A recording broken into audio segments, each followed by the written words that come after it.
देखिए, ये तो आपको परिवार बता सकता है कि वो क्या बात कर रहे हैं। मैं उस मीटिंग का हिस्सा नहीं, लेकिन जो मेरे सामने आया वो ये है कि परिवार की कुछ डिमांड्स हैं और वो डिमांड किसी रुपए पैसे की नहीं है, वो न्याय की है। उनकी ये डिमांड्स है कि भाई उनको न्याय मिलना चाहिए और उसके लिए जब तक वो लोग पोस्ट पर बैठे हैं जिनके खिलाफ एफआईआर हुई है, जब तक वो उस पोस्ट पर बैठे हैं तो वो उसका मिसयूज करेंगे, इसलिए उनको पोस्ट से हटाना ही पड़ेगा। चंद्रशेखर जी, मैं ये नहीं चाहता कोई निर्दोष जेल जाए, मैं आपके सामने कह रहा हूँ, लेकिन कोई दोषी बचना नहीं चाहिए। ये बात हमारी बिल्कुल पुख्ता है, इस पे हम कोई समझौता समाज नहीं करेंगे। SC/ST एक्ट को लेकर आपने बहुत बार बोला है। इनके बाद SC/ST एक्ट को लेकर आपने बहुत आवाज उठाई है। ये भी मामला वही है और इसमें देखिए जो डेथ होने से पहले उन्होंने अपना डाइंग स्टेटमेंट जी इस आधार पर जो कानून कहता है उसमें की गिरफ्तारी होनी चाहिए, अभी तक हुआ नहीं। इसको लेकर क्या कहेंगे? देखिए, डाइंग स्टेटमेंट जो है ना वो फाइनल स्टेटमेंट है, उसके बाद किसी और एविडेंस की जरूरत नहीं। उन्होंने अपना जो है सुसाइड नोट दिया है, उसके बाद किस चीज की जरूरत है? कहते हैं कि मरता हुआ आदमी झूठ नहीं बोलता। उन्होंने गोली मारी है, उन्होंने 7 या 8 पेज का 9 पेज का उन्होंने डाइंग स्टेटमेंट दिया, उसमें सब चीजें लिखी हैं और कास्ट डिस्क्रिमिनेशन का जिक्र, फिर SC/ST एक्ट क्यों नहीं लगा? रोज जो चर्चा होती है कि इसका दुरुपयोग हो रहा है, यहाँ तो सामने है, पुख्ता तो भी नहीं होता, वो होता है जो सरकार चाहती है। आप क्या कह रहे थे? मैं कह रहा टॉप 2 मंत्री और टॉप लेवल के अधिकारी अभी कुछ ही देर बाद जो है यहाँ पर परिवार से मिलेंगे, फिर बातचीत करेंगे और इससे पहले भी कई बार मुलाकात कर चुके हैं। कैसे देखते हैं इसको आप ये समझिए, उनके हाथ में बहुत कुछ है, वो मिल तो रहे हैं, मुख्यमंत्री मिल रहे हैं, बहुत अधिकारी मिल रहे हैं, तो कार्रवाई करवाने में मदद करा दें, हम उनका धन्यवाद करेंगे। हालांकि उनके कर्म ऐसे नहीं, लेकिन फिर भी सरकार का हम लोग धन्यवाद करेंगे अगर वो फेयर कार्रवाई कराते। और अगर फेयर कार्रवाई नहीं करवाती तो फिर आप समझिए कि कहाँ न्याय तो गरीबों से दलितों से तो बहुत दूर है न्याय। ठीक है भाई, यहाँ लोग आ रहे हैं, तमाम सब लोग चर्चा कर रहे हैं, न्याय के लिए तो कर रहे हैं ना, पिकनिक तो है नहीं। उनका परिवार का सब कुछ चला गया ना, क्या आप पूरन साहब को वापस ला सकते हैं? अगर सरकार पूरन साहब को वापस ले, भाजपा नेताओं का ये भी आ रहा है कि अब मामले का राजनीतिकरण हो रहा है। नेता आ रहे हैं बार बार, तो राजनीति तो ये दोनों नेता राजनीति करने आ रहे हैं जो मेरे पास आएंगे। आपने तो भी बताया ना, बिल्कुल, या पिकनिक मनाने आ रहे हैं? क्यों आ रहे हैं?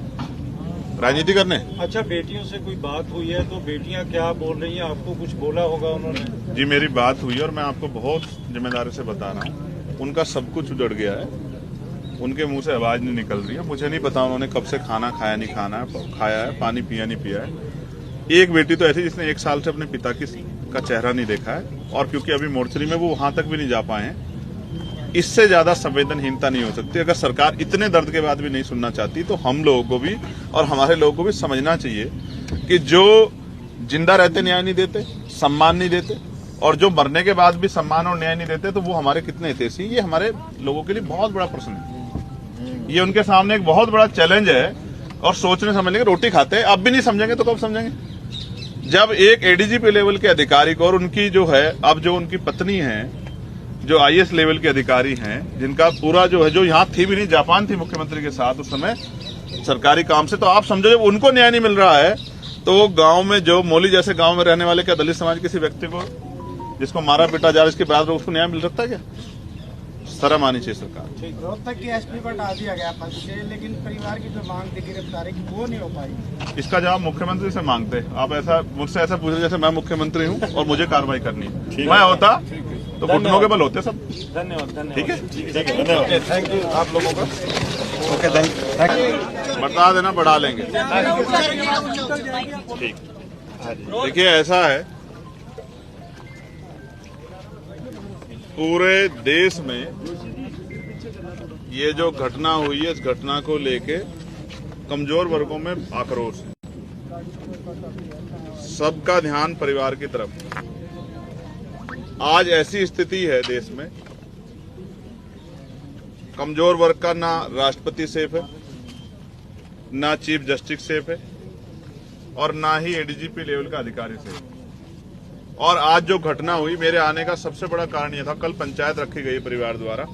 परिवार ने 31 लोगों की कमेटी बनाई, इसमें पढ़े लिखे लोग हैं, पत्रकार हैं, एडवोकेट हैं, जस्टिस हैं, और तमाम तरह के जो क्लास 1 के अधिकारी हैं, पूर्व अधिकारी हैं। तो मुझे कल आना था, लेकिन आज इसलिए आना पड़ा कि सुबह यहाँ की सरकार के इशारे पे पुलिस ने बिना परिवार की परमिशन के पूरन भाई साहब के शव को जिस तरह से बेइज्जत करने के लिए बिना सहमति के पोस्टमार्टम के लिए उठाया है। उससे यह स्पष्ट हो गया है कि संवेदना सरकार की मर गई। 5 दिन हो गए। अगर इतना मजबूत परिवार, जिस परिवार में जिसकी जान गई है, वो क्लास 1 के अधिकारी थे, एडीजीपी लेवल के, जिनकी खुद की पत्नी जो है वो क्लास 1 के अधिकारी आईएएस है, और तमाम तरह के उनके परिवार में जो रिलेटिव हैं, उनके एक भाई जो हैं, उनकी पत्नी के वो एमएलए हैं। जब इस तरह के परिवार को न्याय नहीं मिलने में जो इतनी देरी हो रही है, तो आम गरीब, दलित, पिछड़े वर्ग के लोगों के हालात क्या है? तो ये बड़े चिंता का सबब है। लेकिन हम इतनी आसानी से परिवार को हार नहीं मानने देंगे। परिवार लड़ने के लिए तैयार है, हम सब लोग उनके साथ खड़े हैं। कल जो पंचायत में तय होगा, क्योंकि समाज बड़ा है, हम सब लोग छोटे हैं, तो उस पर हम लोग पहरा देंगे। अगर पंचायत ने कहा कि एक बहुत बड़ी कॉल देके चंडीगढ़ आना है, तो वो भी करेंगे। पंचायत ने जेल भरो आंदोलन के लिए कहा, वो भी करेंगे। पंचायत ने जो भी आदेश दिया, हम लोग उसको पालन करेंगे, क्योंकि मैं पूरन भाई साहब को पहले से जानता हूं। मेरे आज भी याद है, वो अम्बाला रेंज में थे, तब भी उन्होंने कास्ट डिस्क्रिमिनेशन सहा है। मेरी बात हुई, कोरोना काल चल रहा था, हमने, हमारे संगठन ने, भीम आर्मी ने ज्ञापन दिया था उस समय इस बात के लिए कि भाई उनके साथ एट्रोसिटी हो रही है, उनके साथ डिस्क्रिमिनेशन हो रहा है, उनको एक अधिकारी के साथ डिस्क्रिमिनेशन हो रहा है, ये गलत है। और आज उन्होंने जो कदम उठाया, मैं इसको इस तरह देखता हूं। लोग किस तरह देखते हैं मुझे नहीं पता है। अगर आप चोर को चोर कहोगे तो शायद उसको बुरा ना लगे, वो बचने की कोशिश करेगा मुंह फेरने की। लेकिन अगर आप ईमानदार को चोर कहोगे तो फिर उसको तकलीफ होगी। एक ईमानदार आदमी जिसके ऊपर इतना बड़ा एलिगेशन लगाया गया और एक कमेटी बना के जो है उस एलिगेशन को प्रूव करने की कोशिश की गई, शायद इस बात के भार को वो नहीं सह पाए। वरना जीवन सबके लिए जरूरी है। उन्होंने इसलिए कदम उठाया, उन्हें लगा कि उनको जीते जी न्याय नहीं मिलेगा, लेकिन मरने के बाद शायद पुलिस, प्रशासन, सरकार और मेरा समाज मेरी बात को सुनेगा। न्याय पसंद, संविधान को मानने वाले लोग इस बात को सुनेंगे। और आज ये दर्द जो है पूरे परिवार का है। मैंने उनकी बिटिया से बात की है, उनकी पत्नी से बात की है, उनके परिवार के और लोगों से बात की है। वो दबी आवाज में ये तो कहते हैं कि सरकार पे हम, सरकार से हमारी बात चल रही है, सरकार कर रही है, लेकिन कहीं ना कहीं उनके मन में आज की घटना से चिंता भी।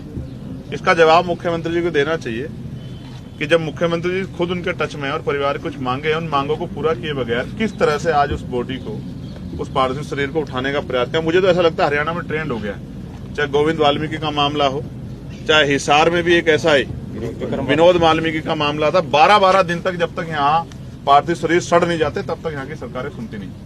हम इतने कमजोर लोग नहीं कि 12 दिन हमारे शरीर को सड़ाया जाए। न्यायपालिका इतनी कमजोर नहीं है। संविधान ने शक्ति दी है, हम इस शक्ति का प्रयोग करेंगे। कल जो पंचायत का निर्णय होगा, हम लोग उसको मानेंगे। और अगर पंचायत ने कहा, तो मैं आपको फिर ये कह रहा हूँ, बहुत छोटे शब्दों में कह रहा हूँ, अगर पंचायत ने आदेश किया कि कोई मीटिंग होनी है, कोई रैली, कोई आंदोलन होना है, तो आप देखना कम से कम 10 लाख लोग चंडीगढ़ पहुंचे। बराबर में आपके हरियाणा है, हरियाणा पूरा गुस्से में है। बराबर में आपके पंजाब है, पंजाब के लोग यहाँ बहुत बड़े पैमाने पे आ रहे हैं। तमाम दलों का भी सहयोग है। और उत्तर प्रदेश के रास्ते भी हरियाणा के जरिए खुले हुए हैं। चारों तरफ से ये पूरा बेल्ट उत्तर प्रदेश से घिरी हुई है, पूरी जो लेफ्ट हैंड साइड यमुना के पास। तो हम लोगों में भी चिंता है कि अगर हम अपने इस लेवल के अधिकारी को न्याय नहीं दिला पा रहे हैं, तो आम कमजोर, दलित, गरीब के साथ क्या हो रहा होगा। और ये भी आपसे छिपा हुआ नहीं है। सबसे ज्यादा यही होता है, बड़े पैमाने पे होता है, और सुनवाई भी नहीं होती। यहीं पे सामूहिक बहिष्कार होता है, यहीं पे घरों से निकाला जाता है। तो हरियाणा की कानून व्यवस्था किसके भरोसे है, इसका जवाब मुख्यमंत्री जी को देना चाहिए। कोई भी बड़े लेवल का है, उसको बख्शा नहीं जाएगा। आज मीटिंग थी बीजेपी की, उसमें सभी लोगों ने बात कही है। क्या कहना चाहेंगे एसपी को? तो फिर डीजीपी पे कार्रवाई अब तक क्यों नहीं हुई? और क्या एप्लीकेशन में खेल नहीं हुआ है? क्या नामों को सस्पेक्टेड वाले को उससे कॉलम 7 से नहीं हटाया गया? उसमें कहाँ थे नाम? दोबारा उनकी पत्नी को क्यों एप्लीकेशन करनी पड़ी कि इनके नाम तो रखो? अब तक उनसे कितनी पूछताछ हुई है? क्या हुआ है? यदि सरकार फैसला ले लेती है मीटिंग से पहले, तो एजिटेशन चलेगा या फिर वही कमेटी निर्णय लेगी? देखिए, किसी एक आदमी का एजिटेशन नहीं है, समाज का एजिटेशन है। कमेटी बनी है, परिवार के कोऑर्डिनेशन होगा, और जो कमेटी का आदेश होगा, सरकार उससे पहले मांग मान ले, कुछ भी नहीं होगा। कमेटी के लिए कल आप रुक रहे हैं, जो उनकी मीटिंग है? देखिए, मैं फिर आपको स्पष्ट कह रहा हूँ, हमारी संगठन के एक आदमी को उन्होंने उसका हिस्सा बनाया है। वो इसलिए बनाया है कि ये सामूहिक निर्णय हो, और उन्होंने समाज के पाले में गेंद छोड़ी। आप ये समझो, मैं उस परिवार के भी हिम्मत की दाद दूंगा उनको लड़ना किससे पड़ रहा है? पूरे सिस्टम से लड़ना पड़ रहा है। तो मैं, क्योंकि उन्होंने पे कुछ बचा नहीं खोने के लिए, मैंने उनकी बेटियों को देखा, उनकी आंखें सूख गई हैं, वो कुछ खा नहीं रहे। सरकार क्या उनके मरने का इंतजार कर रही है कि जब ये मर जाएंगे एक और डेड बॉडी को वहां सजवाना चाहती है क्या पीजीआई में? तो सरकार जो कह रही है उसको करे भी। आप इसको लेकर मुख्यमंत्री से मुलाकात भी करेंगे? नहीं, मुझे क्यों मुलाकात करनी? मुख्यमंत्री को दिखाई देता है, सुनाई देता है, उनके प्रदेश का मामला है, राजधानी में सब कुछ हो रहा है कि आंखें बंद हो गई हैं? तो पूरे देश को दिखाई दे रहा है। आप यहां से कश्मीर में फोन करके पूछो, कन्याकुमारी में, किसी से पूछो भाई, समाज को, जो सोसाइटी को है, प्रदेश को चलाते हैं एडमिनिस्ट्रेशन के लोग, पुलिस के लोग, उन्हीं से जुड़ा मामला है, तो सबको पता है, बच्चे बच्चे को पता है। परिवार एक कॉल कर दे, हम कल दिखा देंगे आपको। लगातार चाहे वो चीफ सेक्रेटरी हो, एडिशनल सेक्रेटरी हो,